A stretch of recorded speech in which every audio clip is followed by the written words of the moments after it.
Hello students, welcome on day 14।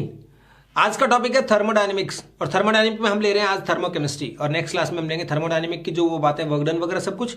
तो इस chapter के लिए आप एकदम बिल्कुल प्रिपेयर हो जाइए और अच्छे से पढ़िए। और उससे पहले मैं आपको एक बात बता दूं, जिन बच्चों ने अब तक इसको सब्सक्राइब नहीं किया है वो आज भी कर सकते हैं। कैम 25 लगा का कोड लगाकर आप 25% डिस्काउंट भी उस पर ले सकते हैं और उसको सब्सक्राइब कर सकते हैं। ठीक है, तो ये एक छोटा सा प्रोग्राम है, एक बहुत नॉमिनल सी फी है, तो इसमें आप कर सकते हैं। और बुक को आप अब जल्दी मार्केट में बस आने वाली है, तो 1 या 2 दिन में अवेलेबल हो जाएगी, तो आप बुक को परचेज कर लीजिए और बुक से क्वेश्चंस करिए। जरूरी नहीं है परचेज करना, आपको लगे कि हमारा कंटेंट अच्छा है, हम आपको अच्छा पढ़ा रहे हैं, तो आप उसको परचेज कर लीजिए, तो कि उसका और इसका एक पूरा पैकेज होकर आपका सिलेक्शन इंश्योर हो जाएगा। ठीक है, तो आज हम स्टार्ट कर रहे हैं थर्मोकेमिस्ट्री। ओके, थर्मोकेमिस्ट्री जब स्टार्ट करते हैं तो 2 लॉज पढ़ने पड़ेंगे। तो एक तो लेवोसियर लाप्लास लॉ पढ़ेंगे और सेकंड लॉ जो मेन इंपोर्टेंट लॉ होता है वो होता है हेस लॉ। ठीक है, तो यहां लाप्लास लॉ क्या कहता है, जैसे देखिए आपकी कोई रिएक्शन है A + B और ये मान लो ये 2C बन रहा है, यहां पर डेल्टा H गिवन है -X किलोजूल पर मोल, ऐसे कुछ भी, या पर मोल नहीं लिखा होगा, मान लो x किलोजूल लिखा होगा क्योंकि यहां 2 मोल्स फॉर्म हो रहे हैं। तो अब इस रिएक्शन को अपोजिट लिख दो, रिवर्स कर दो।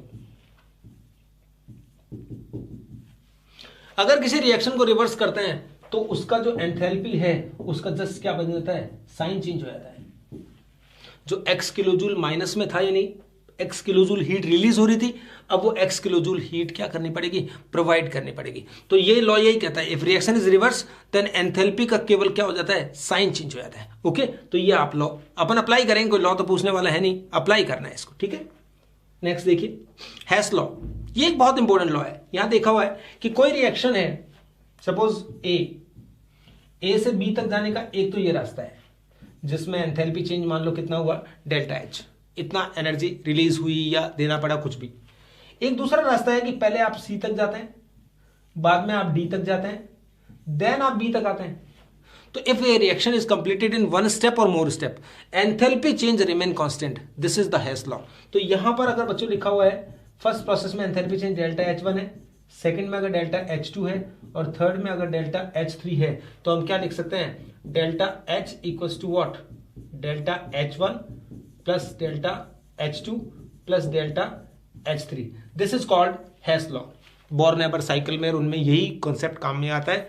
तो हेस लॉ का मतलब होता है एक साइक्लिक प्रोसेस में एक जगह से दूसरी जगह पे हम गए तो वहां तक जाने के रास्ते कई हो सकते हैं, लेकिन एंथैल्पी चेंज हमेशा क्या होगा, कांस्टेंट होगा। ठीक है, इनको हम अप्लाई करेंगे। ओके, थर्मोडायनेमिक्स में तो हम देखेंगे, थर्मोकेमिस्ट्री में कुछ चीजें आ रही है। सबसे पहला है हीट ऑफ रिएक्शन, जैसे अपन किस साइन से बताएंगे, delta HR। Heat of reaction का मतलब होता है किसी भी केमिकल रिएक्शन के अंदर जितनी हीट इन्वॉल्व होती है, इधर रिलीज्ड और एब्जॉर्ब्ड, डजंट मीन, उसको बोलते हैं हीट ऑफ रिएक्शन।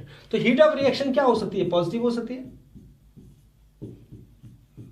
और हीट ऑफ रिएक्शन क्या हो सकती है, नेगेटिव हो सकती है।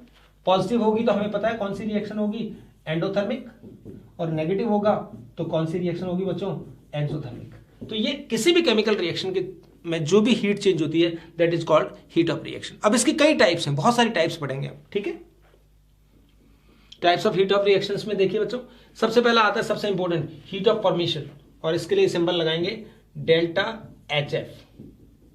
आप देखिए बच्चों, एक ही लिखा रहता है डेल्टा HF0, इसको बोलेंगे standard enthalpy of formation, standard heat of formation. Standard का मतलब होता है कितने टेम्परेचर पर, 25 डिग्री सेल्सियस पर जब ये होता है तो उसे अपन स्टैंडर्ड बोलते हैं। ये नॉट लगा होता है थर्मोडायनामिक, उसका मतलब होता है 25 डिग्री सेल्सियस और 298 केल्विन, राइट। तो हीट ऑफ फॉर्मेशन क्या होता है, एंथैल्पी चेंज है ये when 1 mole of substance is formed. पहली कंडीशन, एक मोल सब्सटेंस बनने में जितनी हीट इन्वॉल्व होती है, इन्वॉल्व का मतलब रिलीज और गेन दोनों ही कंडीशन है, directly from its constituent elements. ये देखिए कंस्टिट्यूएंट एलिमेंट से कैसे बनाना है ये मैं आपको बताता हूं। और assuming the enthalpy of a pure element in its pure in most stable state at 25 degree Celsius in 1 atm is equals to 0। तो ये प्योर एलिमेंट के लिए एंथैल्पी ऑफ फॉर्मेशन हमेशा डेल्टा HF0 जो प्योर एलिमेंट के लिए होगा वो हमेशा क्या होगा, 0। ये प्योर एलिमेंट कौन हो सकते हैं, जैसे नाइट्रोजन गैस है, O2 गैस है, समझ गए, P4 है, जो भी फॉर्म में होता है, जो नेचुरल कंस्टिट्यूएंट एलिमेंट्स जिस फॉर्म में रहते हैं वो प्योर एलिमेंट है, उनकी डेल्टा एच एफ नॉट हमेशा क्या होती है, 0 होती है। कभी भी आगे यूज लेंगे तो देखेंगे। तो डेल्टा एच एफ में पहली कंडीशन तो है कि 1 मोल का फॉर्मेशन होना चाहिए। दूसरी कंडीशन क्या है कि वो कंस्टिट्यूएंट एलिमेंट से होना चाहिए। तो ये कंस्टिट्यूएंट एलिमेंट में आपको कुछ बता दो, जैसे ऑक्सीजन, तो ऑक्सीजन के लिए बच्चों ये कौन होगा, O2। हाइड्रोजन के लिए क्या होगा, H2। क्लोरीन के लिए क्या होगा, Cl2। अब O2 भी लिख सकते हैं, ओजोन नहीं लिख सकते हैं, समझ में आ गया आपको, O भी नहीं लिख सकते हैं, O2 ही लेना पड़ेगा, बिकॉज नेचर में जो है जिस फॉर्म में, ऐसे देखिए सल्फर आएगा तो सल्फर के लिए कौन सा लेंगे, सल्फर रोम्बिक एलोट्रॉप जो होता है। कार्बन जो आएगा, कार्बन में डायमंड भी होता है, ग्रेफाइट भी होता है, चारकोल भी होता है, लेकिन ये कौन सा वाला कार्बन होता है, ग्रेफाइट। सो ये कंस्टिट्यूएंट एलिमेंट्स माने गए हैं, आपको उन्हीं को लेना पड़ेगा, समझ में आ गया। इसी तरह एसएन होता है, तो एसएन में क्या होता है, टिन जिसे बोलते हैं, एसएन व्हाइट होता है, राइट। फास्फोरस के केस में वैसे तो ब्लैक फास्फोरस होता है, लेकिन उसकी अवेलेबिलिटी बहुत लेस है, इसलिए व्हाइट और येलो फास्फोरस को भी अपन कंस्टिट्यूएंट एलिमेंट मानकर ये काम करेंगे। तो इसमें सबसे बड़ा क्वेश्चन तो ये आता है कि ये क्या हीट ऑफ फॉर्मेशन की रिएक्शन है। तो मैं आपको 2 एग्जांपल पूछता हूं, आप बता दीजिए क्या हीट ऑफ फॉर्मेशन है ये। पहला क्वेश्चन है N2 + 3H2, ये एक इक्वेशन थी, इसने क्या बनाया, 2NH3। तो क्या हम इस डेल्टा HR को डेल्टा HF ऑफ NH3 कह सकते हैं क्या, बताइए। नो, इसको हम नहीं कह सकते, बिकॉज यहां 1 मोल का फॉर्मेशन नहीं हो रहा है। कितने मोल का फॉर्मेशन हो रहा है, 2 मोल्स का फॉर्मेशन हो रहा है, एक चीज। दूसरे देखिए, एक और इक्वेशन बताता हूं मैं आपको, यहां क्या होगा, CO ये gaseous plus half of O2 ये भी गैसियस है, और इससे बच्चों बन रहा है क्या, CO2 गैसियस। तो इज इट डेल्टा HF और delta HF nought of CO2, tell me. देखिए 1 मोल का फॉर्मेशन हो रहा है, condition is satisfied, but O2 तो ठीक है, but CO is not constituent element, carbon और वो भी ग्रेफाइट, तब बनेगा C + O2 CO2, वही रिएक्शन एक एंथैल्पी ऑफ फॉर्मेशन मानी जाएगी। तो इसको भी अपन एंथैल्पी ऑफ फॉर्मेशन नहीं मानेंगे, नोट करना है, okay. Heat of combustion, combustion में क्या होगा, डेल्टा HC लिखेंगे अपन। किसी भी सब्सटेंस के 1 मोल के कंबशन में जितनी हीट रिलीज होती है वो होता है। देखिए एंथैल्पी ऑफ कंबशन और एंथैल्पी ऑफ फॉर्मेशन दोनों की बात करते हैं अपन। अगर एक लिखा आएगा delta HF nought of butane,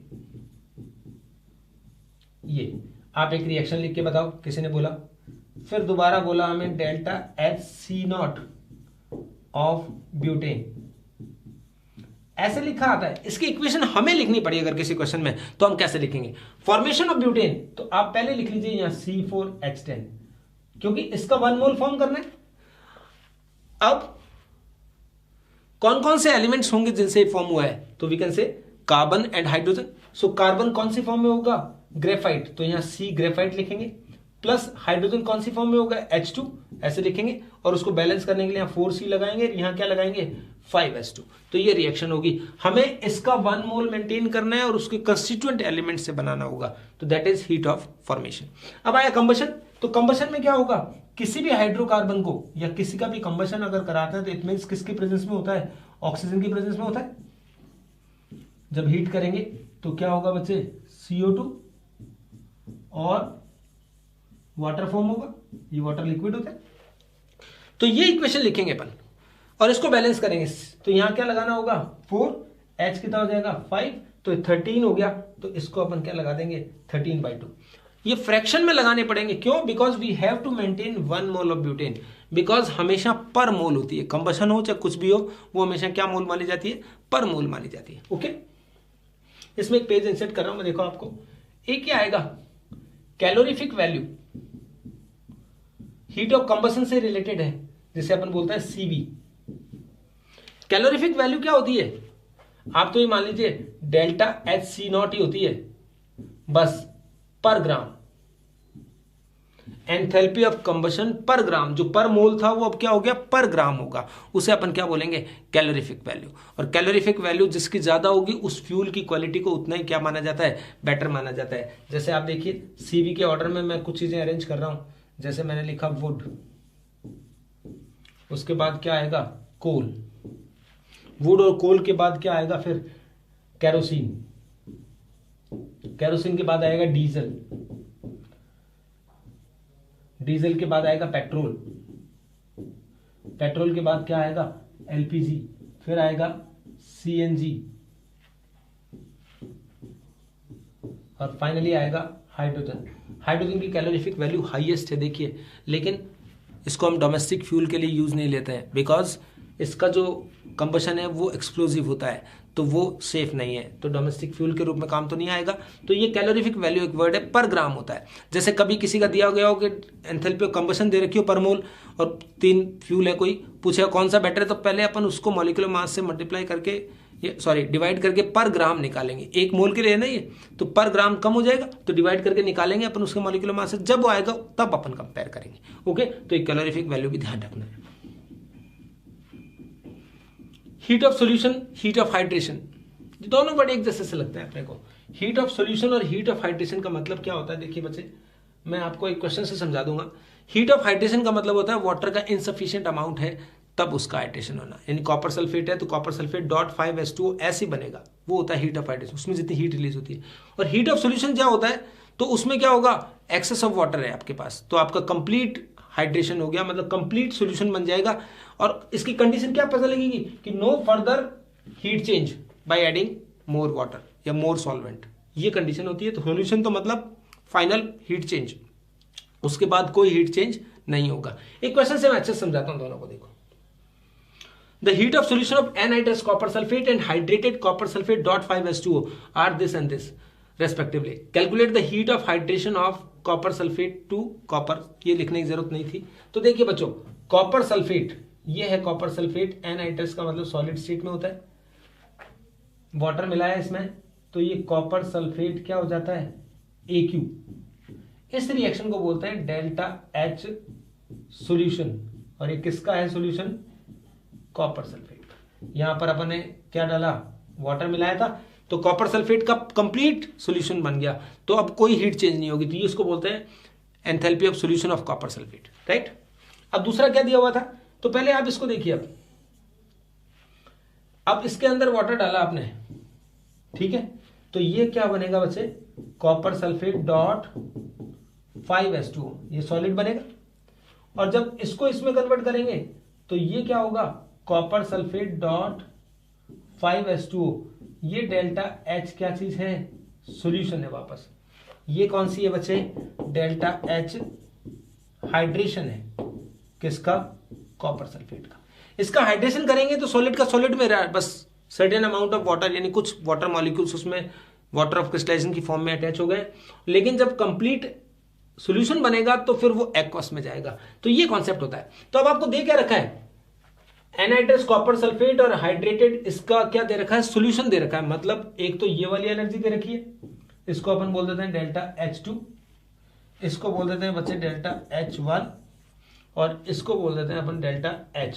तो हेस लॉ लगाइए, देखो बच्चों, डेल्टा H जो होगा वो किसके इक्वल होगा, delta H1 plus delta H2। अब नोटिस करिए ध्यान से, गलती नहीं करनी है भाई, कॉपर सल्फेट का डेल्टा H सॉल्यूशन ये दे रखा है -66.5, तो हमने यहां लिखा -66.5। उसके बाद देखिए कॉपर सल्फेट से कॉपर सल्फेट, तो ये तो पूछा है देखो हीट ऑफ हाइड्रेशन, और वो दे रखा है उसका सॉल्यूशन, तो यहां डेल्टा H1 तो ऐसे लिख दीजिए, प्लस यहां क्या लिख दीजिए 11.7। ये जो प्लस में दे रखा है भाई, हमें देखिए इस पे कोई विचार नहीं करना है कि क्या माइनस दिया हुआ है क्या प्लस दिया हुआ है, जो दिया होता है उसको यूज करना होता है, ठीक। तो डेल्टा H1 इज व्हाट, -66.5 और -11.7, तो हमने इसको टोटल कर दिया, आंसर आ गया किलोजूल पर मोल, -78.2 किलोजूल पर मोल। बहुत अच्छे से हमने क्या करा, इसका आंसर निकाल दिया। सबको समझ में आ गया कि what is the difference between heat of hydration and heat of solution, ठीक है। हीट ऑफ न्यूट्रलाइजेशन, न्यूट्रलाइजेशन समझते हैं आप। न्यूट्रलाइजेशन को मैं आप डेफिनेशन को छोड़िए, आप इधर देखिए, स्ट्रॉन्ग एसिड और स्ट्रॉन्ग बेस, ये लिया मैंने, तो क्या होता है बेटा, सॉल्ट बनता है प्लस वाटर, ये इसको बोलते हैं न्यूट्रलाइजेशन। और यहां पर क्या लेना पड़ता है, 1 इक्विवेलेंट। ऐसे यहां पर भी क्या लेना पड़ता है, 1 इक्विवेलेंट। तो जब दोनों के 1 ग्राम इक्विवेलेंट लेते हैं अपन एसिड और बेस के, तो वो एक दूसरे को न्यूट्रलाइज कर देते हैं। और न्यूट्रलाइज जब करते हैं तो कितनी हीट, ये एक सर्टेन अमाउंट है, अगर नहीं दिया गया हो तो 13.7 किलो कैलोरी, और यू कैन से 57.2 या 3 जितना भी लिखा आता है किलो जूल, इतनी हीट रिलीज होती है। अगर स्ट्रॉन्ग एसिड और स्ट्रॉन्ग बेस है तो उनके एक एक इक्विवेलेंट के डिसोसिएशन से कितना बनता है, 13.7 किलो कैलोरी हीट रिलीज होती है। ओके, तो this is called heat of neutralisation. ठीक, अगर इसमें एक केस लगा दो बस, इफ क्या होगा, वीक एसिड और weak base is present, then delta H neutralization must be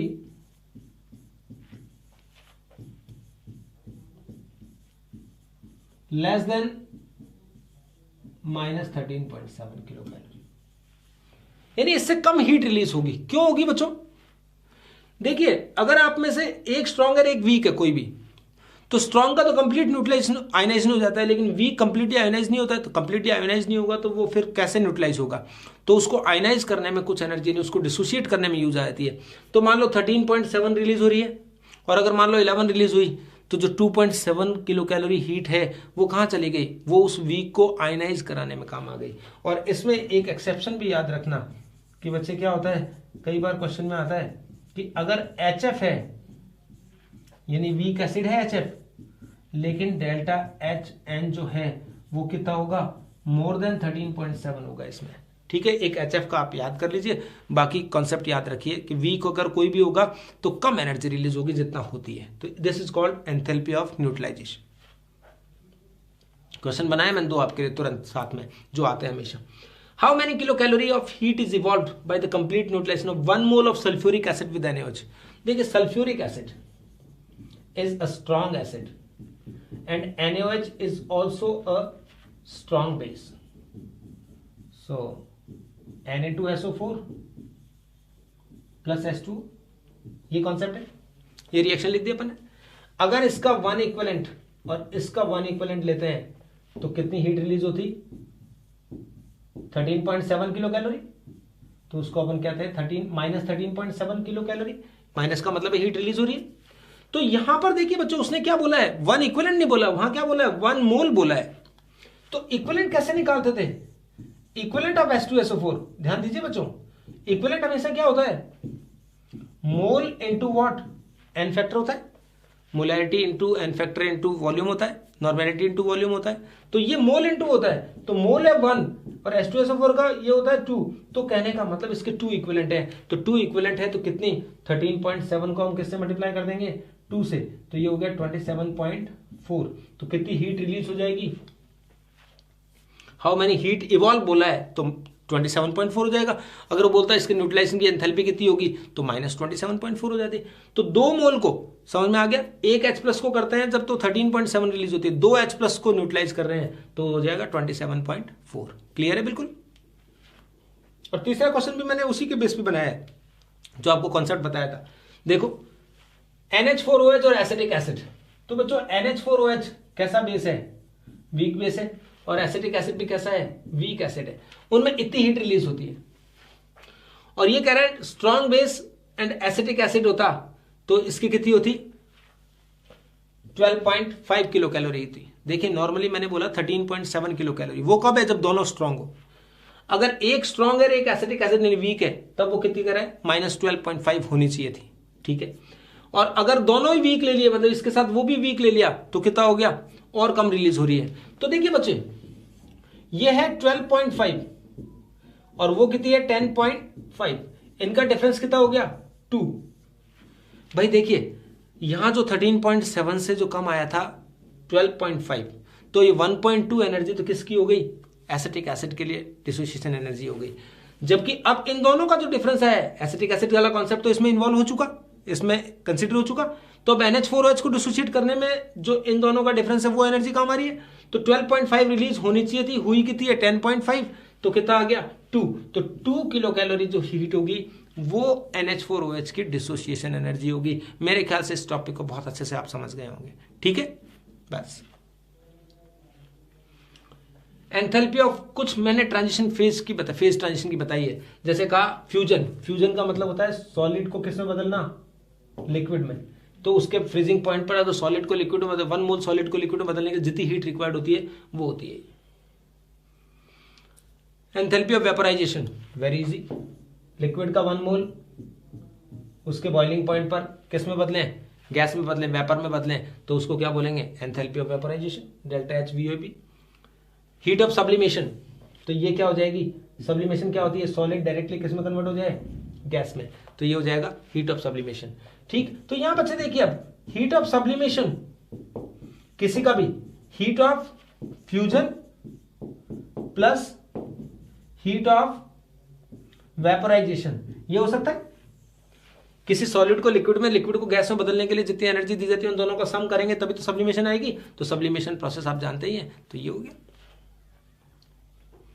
heat of transition, इसमें क्या होता है, ट्रांजिशन का मतलब होता है 1 एलोट्रॉप होता है,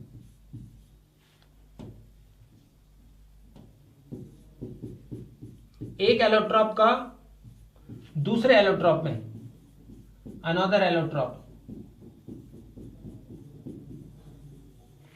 जैसे ग्रेफाइट है डायमंड में बदल रहा है, सल्फर रोम्बिक है मोनोक्लिनिक में बदल रहा है, तो कोई भी एलोट्रॉप दूसरे एलोट्रॉप में बदलता है, उसमें जितनी हीट इन्वॉल्व होती है that is called enthalpy of transition. Transition का मतलब है कि फेज चेंज होना, राइट। नेक्स्ट है एंथैल्पी ऑफ हाइड्रोजनेशन। हाइड्रोजनेशन, इसमें थोड़ा कंफ्यूजन होता है बच्चों। हाइड्रोजनेशन देखिए डेल्टा एच,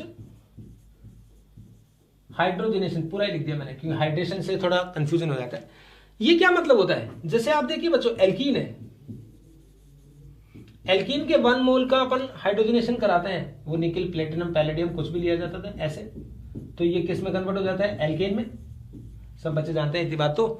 तो ये होगी एंथैल्पी ऑफ, ये delta H R, delta H hydrogenation होगी। लेकिन एक बात मेरे ध्यान से सुनना, अगर आपने ये लिया और इसमें 1 मोल अगर आपने ये लिया है हाइड्रोजन और आपने अगर इसको क्या बनाया है, alkene, so this delta HR is not equals to delta H hydrogenation of ethyne, ये नहीं है। तो इथाइन के हाइड्रोजनेशन के लिए आपको यहां क्या चेंज करना पड़ेगा, यहां आपको क्या लेना पड़ेगा, 2s2। तो किसी भी कंपाउंड के 1 मोल का कंप्लीट हाइड्रोजनेशन होने में जितनी हीट इन्वॉल्व होती है that is called heat of hydrogenation. समझ में आ गया हीट ऑफ हाइड्रोजनेशन क्या होता है। ठीक है, इससे रिलेटेड भी 1-2 क्वेश्चन जो नीट में आए हुए हैं या आते हैं ऐसे क्वेश्चन, मैं वो बताता हूं आपको। देखो ये देखो बहुत ही अच्छा वाला क्वेश्चन है, the enthalpy of hydrogenation of cyclohexene and benzene. Cyclohexene, तो आपको सीधा स्टार्ट कर देना चाहिए। साइक्लोहेक्सीन क्या होता है बच्चे, ये होता है साइक्लोहेक्सीन, इसका हाइड्रोजनेशन कराइए आप तो साइक्लोहेक्सेन बन जाएगा, ये हो गया। और इसकी एंथैल्पी दे रखिए कितना, -119 kilo joule, no problem. Second क्या गिवन है, बेंजीन का। बेंजीन क्या होता है बच्चों, ये 3 बॉन्ड होते हैं, तो कितने हाइड्रोजन काम आएंगे, 3s2, तो इससे भी क्या बनेगा, साइक्लोहेक्सेन बनेगा, ये हो गया। तो ये डेल्टा एच गिवन था -119 किलो जूल और ये डेल्टा एच बच्चों गिवन है -205 किलो जूल पर मोल ही होता है। ये इतनी एंथैल्पी गिवन है। अब देखिए पूछा क्या है, resonance energy of benzene. Resonance energy की पहली चीज तो ये ध्यान करिए, बहुत सारे क्वेश्चंस रॉन्ग हो जाएंगे नहीं तो। इसमें क्या कॉन्सेप्ट होता है, हमेशा नेगेटिव आनी चाहिए रेजोनेंस एनर्जी। क्या आनी चाहिए, नेगेटिव आनी चाहिए। तो नेगेटिव आने के लिए देखिए बच्चों अब क्या करना पड़ेगा आपको, बेंजीन की रेजोनेंस एनर्जी निकालनी है। तो यहां पर क्या लेना पड़ेगा, डेल्टा एच हाइड्रोजनेशन क्या लेनी पड़ेगी,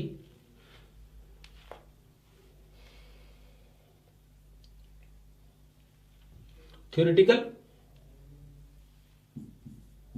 माइनस डेल्टा एच ऑब्जर्व्ड। इसमें कई बार क्वेश्चन देखोगे आप, उसमें ऑब्जर्व्ड माइनस थ्योरेटिकल करेंगे। नेट माइनस लाने के लिए काम करना है अपने को, ध्यान रखना। तो हमेशा क्या करना है, माइनस कब आएगा, आप जब आप क्या करोगे, कम में से ज्यादा को क्या करोगे, सबट्रैक्ट करोगे। तो हमेशा आंसर रेजोनेंस एनर्जी का नेगेटिव लाना है। तो यहां देखिए थ्योरेटिकल माइनस ऑब्जर्व्ड। तो अब बेंजीन की रेजोनेंस एनर्जी निकालनी है, तो बेंजीन के लिए हीट ऑफ हाइड्रोजन ये दे रखा था, तो ये तो क्या था, डेल्टा एच ऑब्जर्व्ड तो अपने पास था कितना, -205 किलो जूल पर मोल, राइट। अब देखिए बच्चे, डेल्टा एच थ्योरेटिकल अपन किसी डेटा से निकालते हैं। जैसे जैसे बेंजीन में कितने बॉन्ड थे, 1 2 एंड 3, तो 3 बॉन्ड को करने के लिए 3 हाइड्रोजन काम आए थे, लेकिन एक बॉन्ड को करने में कितनी हीट रिलीज हो रही है, -119। तो अगर यहां इसके हिसाब से देखें तो इसको क्या करना पड़ेगा, -119 को किससे मल्टीप्लाई करना पड़ेगा, 3 से, तो ये कितना आ जाएगा, -357 किलो जूल पर मोल। क्योंकि एक बॉन्ड को हाइड्रोजनेशन में इतनी हीट रिलीज हो रही है, तो 3 में थ्योरेटिकली तो यही आनी चाहिए ना कि 3 से मल्टीप्लाई कर दो, लेकिन प्रैक्टिकली उतना नहीं आया। कितनी हीट रिलीज हुई है, क्योंकि बेंजीन की स्टेबिलिटी रेजोनेंस की वजह से क्या हो चुकी है, बढ़ चुकी है। कॉन्जुगेशन हो गया तो एरोमेटाइजेशन हो गया, तो बेंजीन की स्टेबिलिटी बढ़ गई, तो कम हीट रिलीज होती है। तो अब ये आपके पास थ्योरेटिकल आ चुका है, ये आ चुका है, तो रेजोनेंस एनर्जी आप इजीली कैलकुलेट कर सकते हो, -357 -205। तो बच्चों ये आंसर आ गया -152 किलो जूल पर मोल, और अपना ऑप्शन फर्स्ट टिक कर दीजिए। बहुत ही आसान से क्वेश्चन होते हैं। फॉलोअप में मैंने एक दिया है क्वेश्चन जिसमें इसका उल्टा क्वेश्चन है, तो उसको आप अपने आप करके दिखाना मुझे। बॉन्ड एनर्जी क्या होती है, देखिए बॉन्ड एंथैल्पी बोलना चाहिए वैसे वर्ड तो, लेकिन चलता है, कोई खास इसके अंदर उलझेंगे तो फिर दिक्कत हो गया। मैं बॉन्ड एनर्जी 2 तरह की होती है, बॉन्ड डिसोसिएशन एनर्जी और एक बॉन्ड एसोसिएशन एनर्जी, लेकिन दोनों का मैग्नीट्यूड सेम होता है। किसी बॉन्ड के एसोसिएशन में, फॉर्मेशन में जितनी हीट रिलीज होती है, the same amount of heat is given to the compound और bond to break that bond. Okay, तो ये बॉन्ड डिसोसिएशन, ये आपको क्या लेना होता है, पॉजिटिव होता है, और ये क्या होता है, नेगेटिव। जनरली हम ये लेते हैं, बॉन्ड डिसोसिएशन एनर्जी को बॉन्ड एंथैल्पी लेते हैं। और अब देखिए CH4 है, तो NCH4, अगर हम बात करें बॉन्ड एनर्जी ऑफ CH, तो वो क्या होगा, टोटल एनर्जी जो चारों बॉन्ड को ब्रेक करने में रिक्वायर्ड होगी, उससे किससे डिवाइड करके निकाला जाता है, 4, एवरेज किया जाता है। क्योंकि चारों बॉन्ड में पहला बॉन्ड ब्रेक करेंगे ज्यादा एनर्जी चाहिए, फिर कम चाहिएगी, फिर और कम चाहिएगी, फिर सबसे कम चाहिएगी, लेकिन चारों बॉन्ड एक जैसे माने गए हाइब्रिडाइजेशन से, तो टोटल एनर्जी जितनी कंज्यूम हुई है उसको 4 से डिवाइड कर देंगे। तो हमेशा बॉन्ड एनर्जी अगर पॉलीएटॉमिक कोई कंपाउंड है तो उसमें सिमिलर बॉन्ड एनर्जी जो होती है हमेशा एवरेज करके निकाल, जैसे वाटर में होगा तो टोटल एनर्जी अपॉन 2 करना पड़ेगा OH की बॉन्ड एनर्जी निकालने के लिए, ठीक है। तो बॉन्ड एनर्जी को यूज लेंगे हम।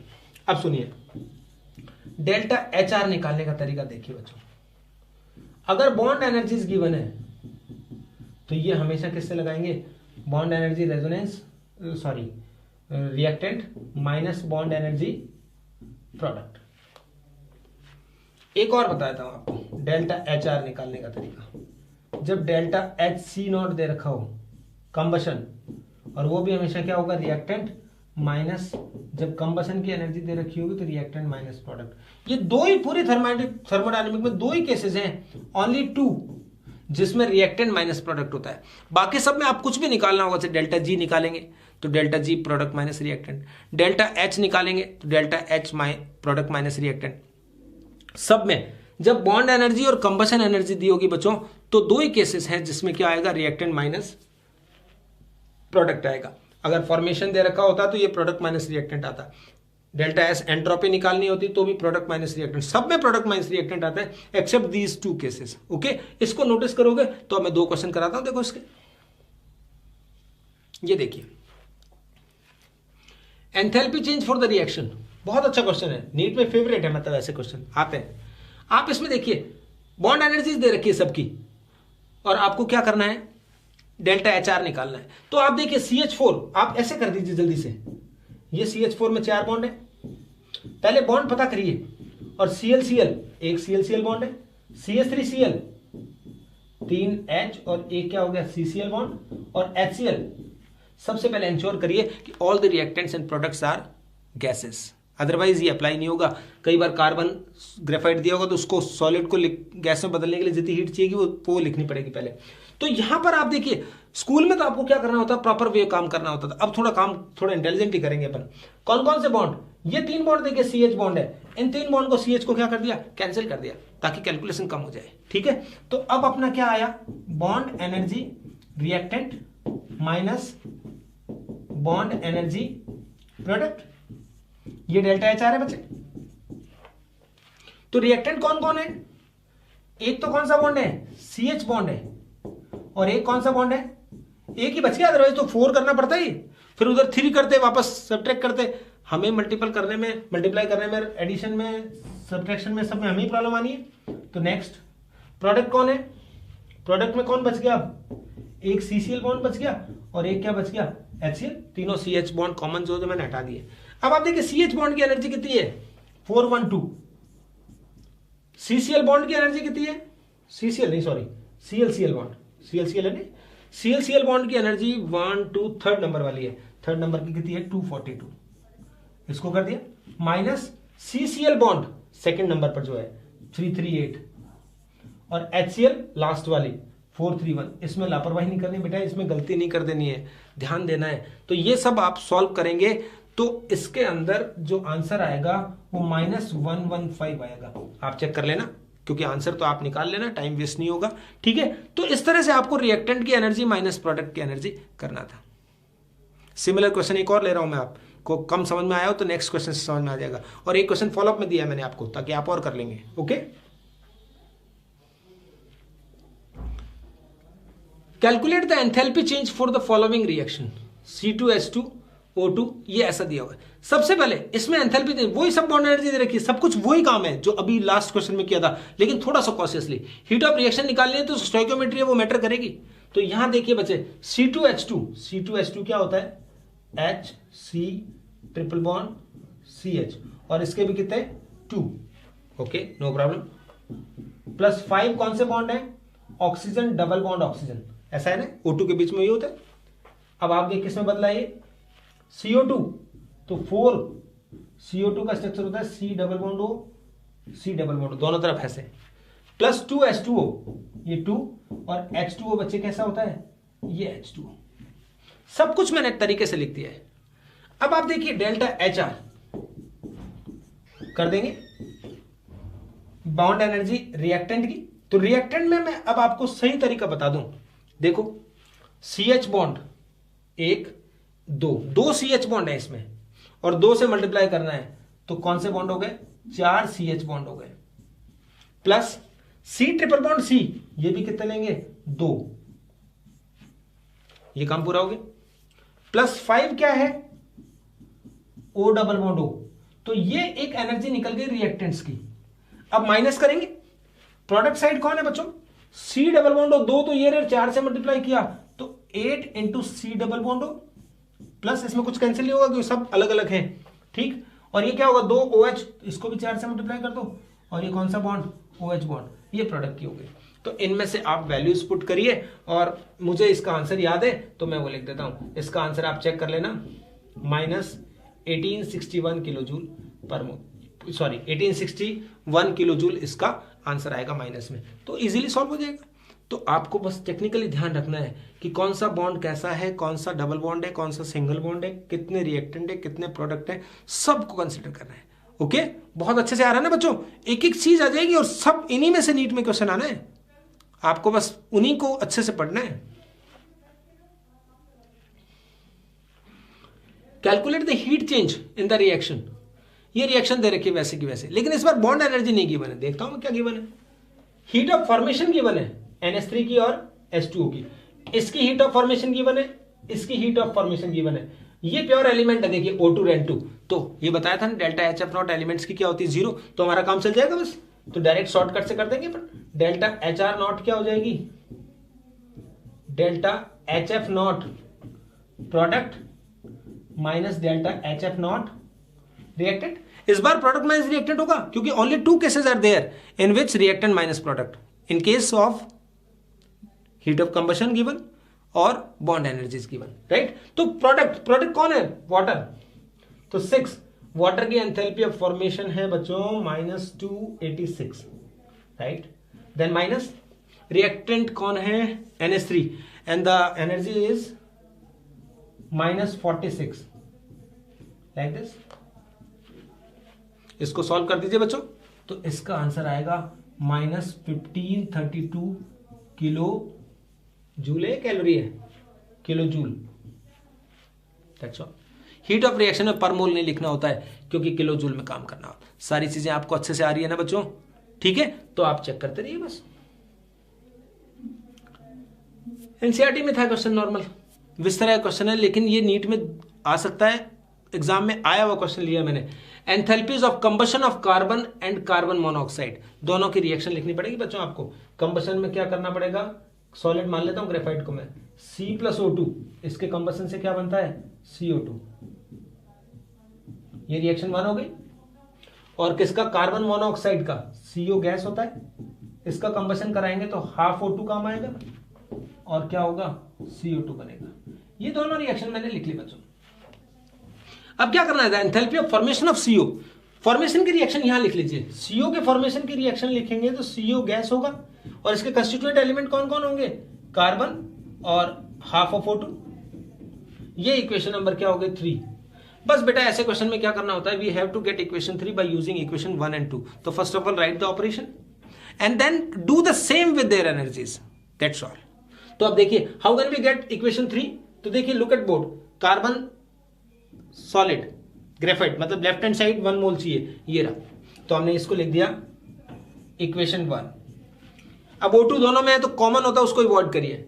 अब यहां क्या है, CO, राइट हैंड साइड 1 मोल CO चाहिए, कहां मिलेगा CO, ये रहा, बट 1 मोल तो मिल गया लेकिन डायरेक्शन रॉन्ग है। डायरेक्शन रॉन्ग होता है तो क्या कर दीजिए, माइनस कर दीजिए, बस माइनस करते ही रिएक्टेंट प्रोडक्ट बन जाएंगे, प्रोडक्ट रिएक्टेंट हो जाएंगे।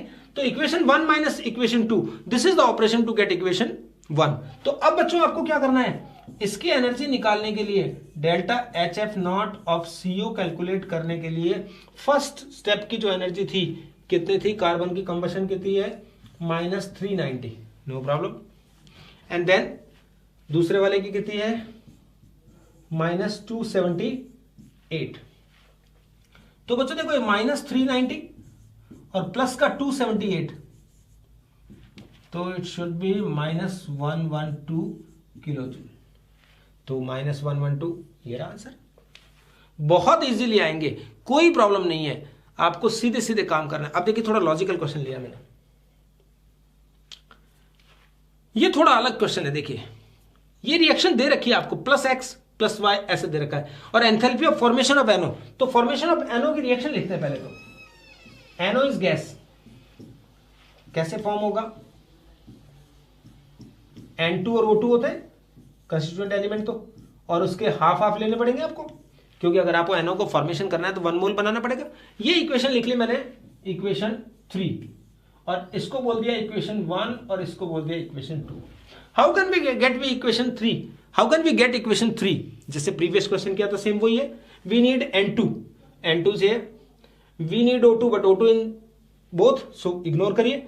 We need NO 1 mole NO, तो अब आप चेक करिए N2 ये रहा, हाफ मोल चाहिए अपने को, तो ऑपरेशन में क्या आएगा, इक्वेशन 1 को किससे मल्टीप्लाई कर देंगे, हाफ से, यहां लिख दिया मैंने। तो हाफ मोल N2 आ गया, 1 मोल था ना, हाफ चाहिए हमें तो हाफ से मल्टीप्लाई कर दिया, 2 चाहिए होता 2 से मल्टीप्लाई कर देते। Okay, now we need oxygen, तो दोनों में छोड़िए, ये NO 1 mole of NO right hand side, NO is here but there are 2 moles of NO left hand side. तो सबसे पहले लेफ्ट हैंड साइड है तो माइनस करेंगे, और इसको भी क्या करेंगे, जो इक्वेशन 2 है उसको किससे मल्टीप्लाई करेंगे, अगेन हाफ से मल्टीप्लाई करेंगे। हमें तो 1 ही चाहिए ना, एक्स्ट्रा क्यों लेंगे भाई, तो हमें चाहिए ही नहीं, तो ये उधर चला जाएगा और बाकी अपने आप एडजस्ट हो जाएगा। तो यहां कितना था देखो, ये हाफ से डिवाइड मल्टीप्लाई किया तो ये 1 एक O2 आ गया, ये हाफ O2 आ गया, तो 1 में से हाफ O2 किया तो हाफ O2, ऑटोमेटिक वो अपने आप ही कैंसिल हो, आपको दूसरों की परवाह करने की जरूरत नहीं है, बाकी सब कैंसिल आउट हो जाते हैं। तो ये ऑपरेशन जो आपने किया है ये सेम एनर्जी के साथ करना है। तो देखिए बच्चों, तो डेल्टा HF क्या होगा, अब हमें एनर्जी पता करनी है बच्चों। यहां पर अब इस इक्वेशन को देखिए, सामने यहां लिखा हुआ है +X किलो जूल, एक तो +X लिखा होता है, एक (X) लिखा होता, इसका मतलब फर्क है। +X का मतलब प्रोडक्ट साइड प्लस लिख रखा है, इसका मतलब हीट इज रिलीज्ड, तो इसकी जो एंथैल्पी होगी बच्चे वो क्या होगी, -X होगी, क्योंकि ये कौन सी रिएक्शन मानी जाएगी, दोनों की दोनों ये दोनों रिएक्शन एक्सोथर्मिक होगी, तो प्लस एक्स को आप बाहर लिखिए डेल्टा एच की फॉर्म में। तो डेल्टा एच की फॉर्म में अगर आप लिखेंगे फर्स्ट इक्वेशन के लिए, तो डेल्टा एच वन तो आएगा माइनस एक्स, और डेल्टा एच टू जो आएगा वो क्या आएगा, माइनस वाई। किलो जूल जो है वो है, एंथैल्पी की फॉर्म में लिखना पड़ेगा ना बच्चे अपने कैलकुलेशन के लिए। तो यहां पर मैंने लिखा माइनस एक्स, और इसको किससे मल्टीप्लाई किया, हाफ से, तो माइनस एक्स बाई टू हो गया। ये माइनस ये वाला है, और then minus y by two वो है। तो अब देखिए ध्यान से करिए, ये क्या आ गया, minus x by two plus का क्या आ गया, वाई बाई टू। तो अगर आप 1/2 कॉमन लेते हैं तो प्लस पहले लाते हैं, तो y माइनस एक्स। इस तरह से ऑप्शन नंबर 3 आ जाएगा। इसमें गलती होने के बहुत चांस रहते हैं बच्चों। तो अगर उसको बच्चा क्या सोच लेता, अगर वो एंडोथर्मिक मान लेता तो उसका अपोजिट आंसर आ जाता। तो ये आंसर आपको ध्यान से देखने हैं, ठीक है ना। Calculate the standard enthalpy change for the reaction. वैसा का वैसा इक्वेशन है, कुछ भी खास बात नहीं है। ये एक इक्वेशन दे रखी है, और delta H F not they रखी है CO2 की, CO की और वाटर की। और ये H2 जो है प्योर एलिमेंट है, इसके लिए कितना हो जाएगी, 0। तो बस फॉर्मूला क्या लगेगा, delta H F not product minus delta H F not reactant. ये डेल्टा एच आर आ जाएगी बच्चों, कोई दिक्कत ही नहीं है। कितना दे रखी है बच्चों, प्रोडक्ट कौन कौन है, CO एंड वाटर। तो CO की कितनी है, माइनस 1110.5 प्लस माइनस 241.8, ये आ गया प्रोडक्ट की। रिएक्टेंट कौन है, ओनली CO2, क्योंकि हाइड्रोजन की 0 होती है, तो माइनस 393.5, प्लस में 0 लिख दो, आपको अच्छा नहीं लग रहा तो ये हो गया माइनस 352.3, और माइनस का प्लस हो जाएगा ये 393.5, तो प्लस का 41.2, ये वाला ऑप्शन टिक कर देंगे। सेम पैटर्न है, क्वेश्चन कभी ये आएगा कभी वो आएगा, चेंज कर करके आएंगे, कोई प्रॉब्लम नहीं है, बिल्कुल भी प्रॉब्लम नहीं है। और इन चैप्टर्स के क्वेश्चंस ऐसे होते हैं बच्चों, बहुत सारे बच्चे थे क्वेश्चंस चैप्टर्स होते हैं इलेक्ट्रोकेमिस्ट्री, थर्मोडायनेमिक, इक्विलिब्रियम, नाम से डरते हैं, काइनेटिक्स, तो वो करते ही नहीं है सही। तो आप कॉन्फिडेंटली इनको सही करेंगे, क्योंकि मैंने जो तरीका बताया उसके अलावा आपको कुछ करने की जरूरत नहीं है, ठीक है ना। एक और क्वेश्चन लिया है, if the bond dissociation energy of XY, X2 and Y2। ध्यान से देखना इस क्वेश्चन को, ये भी एक बार आया हुआ क्वेश्चन है। XY ध्यान देना, पहले XY है, फिर कौन है, X2 है एंड Y2 है। किस रेशियो में दे रखी है, 1:1:1/2, 0.5, ठीक है। Delta H F naught of the formation of XY is this, तो bond dissociation energy of Y2 चाहिए। तो आप इससे इक्वेशन लिख लो पहले, delta H formation of XY का फॉर्मेशन करना है बच्चों। कैसे होगा XY का फॉर्मेशन, कौन कौन है, X2 Y2 है ना, तो हाफ ऑफ X2 और हाफ ऑफ क्या हो गया बच्चों, Y2। ये पूरा कर दिया मैंने, ये इक्वेशन लिख दी मैंने। अब इसकी एनर्जी भी दे रखी डेल्टा एच आर, कितनी दे रखी है, -200 किलो जूल पर मोल। ये एंथैल्पी ऑफ फॉर्मेशन गिवन थी। अब आपको बॉन्ड एनर्जी चाहिए, तो बॉन्ड एनर्जी में इसमें क्या रिलेशन है वो तो हम जानते ही हैं। तो बॉन्ड एनर्जी का रिलेशन लिखते हैं पहले तो, चलिए। डेल्टा एच आर किसके इक्वल होगा, bond energy reactant minus bond energy product, और समीशन करते हैं अपन। रिएक्टेंट कौन कौन है बच्चे, X2 हाफ और Y2 हाफ। तो देखिए अब इसको देखिए, रेशियो में दिया होता है, थोड़ा मैं आपको तरीका बता दूं, रेशियो में दिया होता है तो इसको X मान लो, इसको भी X मान लो, और ये क्या हो जाएगा, X/2, 0.5x दे रखा है ना, तो 5/10 मैंने करके 1/2 ले लिया, तो ये X/2 है। X की टर्म में ले लिया, क्योंकि रेशियो है तो अपन एक्चुअल वैल्यू लेंगे तो वो होगा। तो बॉन्ड एनर्जी रिएक्टेंट में X2 की कितनी होगी, X2, ये वाला X2, राइट। तो X2 की एनर्जी है X, और X को किससे मल्टीप्लाई करना है, 1/2 से। एक एक चीज को बारीकी से, गलती का कोई पॉसिबिलिटी नहीं होनी चाहिए।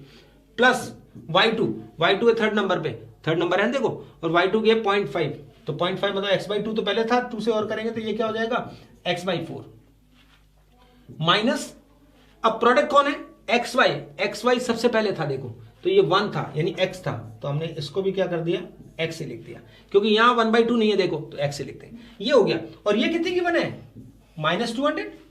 तो देखिए बच्चों अब कितना इजी क्वेश्चन है देखो, -200, इधर क्या करेंगे,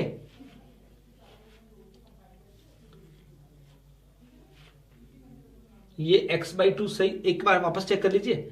x2 का आपने क्या किया था, x लिया था, उसका x/2 हो गया। y2 का कितना था, 0.5 था, 0.5 मतलब x/2 पहले था, तो ये हो गया।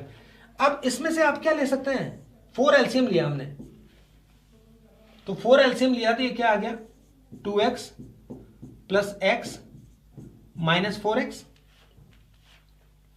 तो -x/4 आ गया, ये माइनस माइनस कैंसिल कर दो, तो x इज इक्वल टू कितना आ गया, 800 किलो जूल आ गया। तो अब बच्चे क्या होता है, 800 आते ही हम क्या सोचते हैं, खैर इसमें तो 800 ऑप्शन नहीं दिया हुआ है, लेकिन 800 दिया होता तो बहुत सारे बच्चे 800 टिक कर देंगे। ये x आया है, अब किसकी एनर्जी पूछी उसने, y2 की। y2 की एनर्जी होती कितनी है एक्चुअल में, x/2, that's why bond energy of y2 ये क्या होगा, 800/2, यानी कितना आएगा आंसर, 400 ढूंढ लीजिए, ये रहा किलो जूल पर मोल। तो बहुत अच्छे से अपन इस तरह के क्वेश्चंस कर सकते हैं, लेकिन कॉम्बिनेशन बनेगा कब, जब आप पूरे वीडियोस टाइमली देख रहे हैं, टाइमली रिवाइज कर रहे हैं, और उनके चैप्टर वाइज क्वेश्चंस आप ऐप पे कर रहे हैं, प्लस आप बुक वगैरह है जो भी हमने बुक दी है वो तो इसके अकॉर्डिंग बेस्ट है ही, लेकिन आपको फिर भी लगता है कि ये बुक नहीं, हम ऐसे ही प्रमोट कर रहे हैं, कोई बात नहीं, तो आप दूसरी बुक भी रखिए, लेकिन क्वेश्चन सॉल्व करिए। क्वेश्चन जब तक सॉल्व नहीं करेंगे तब तक रिजल्ट की पॉसिबिलिटी कम हो जाएगी। और हमने एक कंसाइज में एकदम बिल्कुल प्रॉपर वे में बनाई है बुक एकदम, ठीक है। तो मोस्ट वांटेड की अगर आप बुक परचेज कर लेंगे तो कोई बहुत ज्यादा कॉस्ट नहीं है उसकी, लेकिन आपका नीट का एक पैकेज कंप्लीट हो जाएगा, तो इसको आप जरूर से कर लीजिए, ठीक है। इसके बाद कुछ फॉलोअप क्वेश्चन है, ठीक है। हाँ तो बच्चों ये फॉलोअप क्वेश्चन है,